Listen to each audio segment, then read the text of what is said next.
کارگزاران آینده همیلتون بفرمایید. بنده چارلز جونیور سیگل برای انجام هر مأموریت و مسئولیتی توی این پروژه اعلام آمادگی میکنم. این یک کاره، کمک لازم دارم، به هم کمک میکنی و در ازای این کمک مبلغی عایدت میشه. هم مشکلات خودت حل میشه، هم مشکلات من.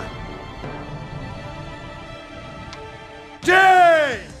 آقای باب من خیلی عذر میخوام، ببخشین.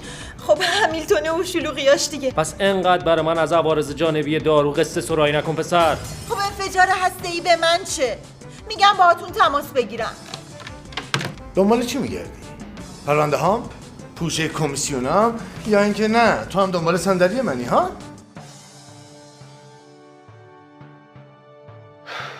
با پوست خوک نمیشه کیسه ابریشمی دوخت.